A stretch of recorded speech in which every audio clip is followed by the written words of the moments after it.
Hey everyone, Erin from Morehouse Farm here with today's knitting tip, which is how to knit stripes without that annoying jog.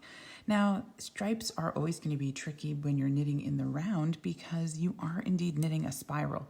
If you remember back to how to join without that jog in the first round when we started the Vanessa's Morehouse hat, when you're knitting, you knit the first round here across the back and then it comes up to the front to meet you at that first point, but then the next stitch in this second round is on top of the first stitch in the first round.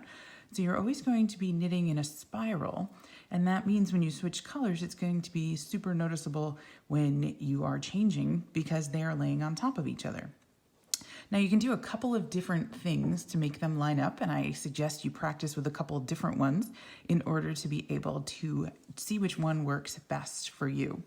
This first one consists of simply knitting really tight on the last stitch so that you can see how it's smaller, and then that helps line up a little bit because you've got a green next to a purple, and you can try to play with gauge and make that work. You can see it's not terribly noticeable. However, there is still a bit of a jog there. This one involves slipping the first stitch on the new round. So I've knit around in the green, and then I'm slipping a stitch here just to move that further along, and then that one ends up being way too long. So you see, I can see the jog in both places. So I'm not super happy about that one either. But then this last one really seems to be the best of the three, and I've got a little bit to work out, which will come out in the wash. But the way I do this is as I knit around, I'm going to knit one row in the green, and when I come around for the second one, I'm going to lift up a stitch from the row below and knit it together with my next stitch, which will be the first stitch in the row. Now, the tricky part of that is as I do that, the row is going to keep moving one stitch to the left every time so that it doesn't look like I'm doing that in section. And that means I'm going to have an actual row beginning that's moving like this. So it'll be important to have a row marker, whether it's your yarn here from your cast on tail, or whether you actually place a marker on the needles so you know where the beginning and the end of the round meet, so you have the same length from here to here on both sides. You can see if my round is starting here, I'm actually one row higher because I've knit one more round to this point than I have to this. So here we are to the end of the round that's been traveling. And what I'm going to do is I'm going to pick up this stitch here, the purple, to bring it up in line. And if you can remember, I didn't there, make that one just a tad bit looser so you have enough room to work this, and knit those together. All right, then give that a little pull. See how nice and even that ends up being? And we'll knit around. Oops. Early morning with double pointed needles always ends up being an adventure. And you can see I'm knitting on 3 double pointeds because I wanted to challenge myself with a new technique as well, which I'm actually loving because there's less to hold on to. And I don't have too much trouble here with ladders. You can see pretty consistent knitting around. So again, just practice is going to make a big difference. So we'll knit around here on my little sample, just so that you don't have to watch me knit rows and rows and rows of stitches. And again, this trick is really good for stockinette because you're always going to have those V's that you want to have lined up.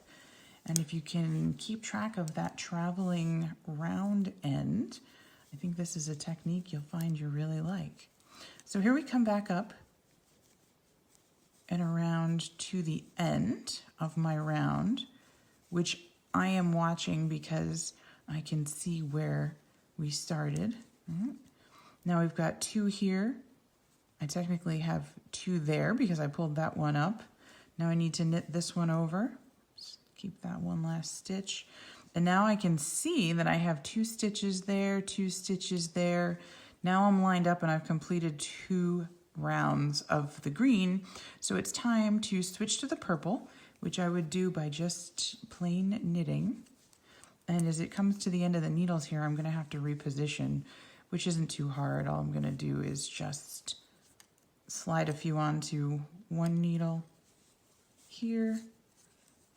Then as things move around a little bit, I can transfer a couple of stitches here, just so that I can see the end of the rounds as they're working together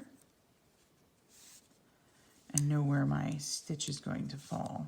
Okay, so that was a pretty simple way to just switch. All I did was reposition them.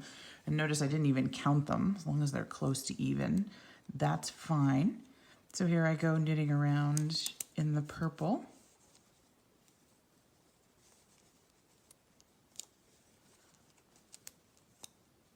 You can see this is getting a little trickier. I think I might reposition the stitches just a tad. I've got a few more on one than I do in the other. That's why that's pulling a little bit funny. So again, that's just stuff that comes with practice, and you start to learn what works for you and what doesn't. But here, now that I'm getting into the rhythm, not so bad. I think the hardest part of the double point is just knowing where to put the needles you're not working with. So coming back around here, now, got a few more stitches to go in purple. And you'll notice I'm constantly tugging the color I'm not working with towards the back for two reasons. One, because this last stitch in green is always going to be a loose floater, so I want to make sure that it stays tight.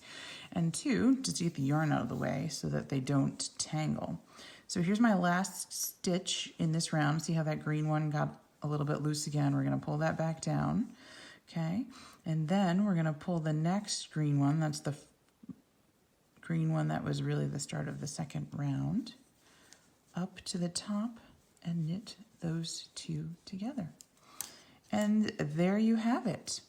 All right, you'll do a little bit of maneuvering here. You can see my purple one was sneaking up from the row before, but again, that'll come out in the wash, and see how just a little bit of tugging is making that line up pretty darn nicely already. I'm really pleased with this result, and I hope you are too. Happy knitting from Morehouse Farm.